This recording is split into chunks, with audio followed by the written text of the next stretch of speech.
in the end zone.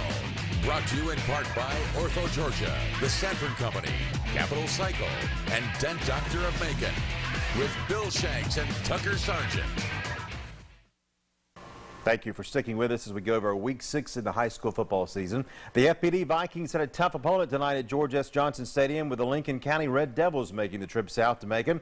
The Vikings had won 2 games in a row after beating GMC last week, while Lincoln County, they were undefeated. The Red Devils had averaged 40 points per game coming into this one. To North Macon we go. Greg Moore's Vikings take the field here, and here come the Vikings right there after Lincoln County took the field. After a field drive, FPD would put it away. Lincoln County would have a player look like Willie Mays there from a nice catch, but watch this.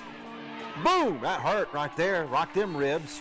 T. Turley with a good tackle there. FPD with the ball now. Will McCormick behind the back dish to Reggie Gant, gain of about 5. Short time later, Lincoln County would get the ball back, and Javon Reed hands it off to Jamal Norman with a decent gain, tackled by C.J. Harris. Lincoln County now trying to convert on a 3rd down, but the quarterback Reed slips and falls. Hate it when that happens, ending the drive. FPD now with the ball. McCormick calls his own number. Great run here, runs up the middle for about a gain of about 28 yards. And at the end of the first quarter, however, there was no score. A lot of defense all night long in every game, it seems like. FPD has the ball to start the second quarter. McCormick, another dish to Armand Smith, who finds an opening. And watch that run right there. He's going to look like he's going to score. Well, no. Lincoln County gets him from behind. Then they strip the ball, and Lincoln County would get it back. Big turnover there. FPD would get it back later, however. Yet another flip from McCormick to Reggie Gant, who's going to run on the sideline there and get inside the 45. Late in the second quarter now, after a failed drive, FPD forced to kick it. Elam catches the ball. It's going to return it to midfield, and he's going to go for a touchdown, but they would call it back on a penalty. All kind of defense in this game early on. And the second quarter would end with no score, but Lincoln County would score 14 in the second half and win it 14-0. FPD now 2-2. They are at Stratford next week to start Region 7A play. Now to Henderson Stadium. Central trying to get back on track after losing a heartbreaker to Westside last week. There's the Central band, and here come the Chargers at Henderson Stadium. Central gets on the board first. Antonio Sanders Jr., watch him run. Kind of reminds me of myself in my younger days. Well, not really. He's gone.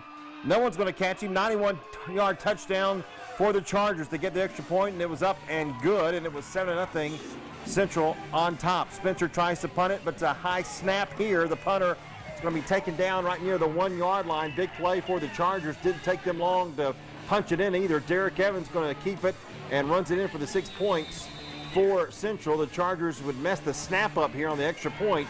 They were trying to run in on the left side, but Spencer takes him down, so it would be 13-0 Central. Later now, Chargers get it back. Evans drops, and he's going to heave it. Himes with a nice reception right here inside the 25-yard line for the first down. Central, however, would have to settle for the field goal. They get 3 more points, and it was 16-0 Chargers at the end of the first quarter. Second quarter now, more points for Central. Evans to Singleton. Touchdown, right corner of the end zone. Chargers are piling it on and playing well. The PAT was up and good. 23-0 the score. Chargers win this one easily, 28-12. Central is a good football team, folks. They're 3-2. They host Peach County next week.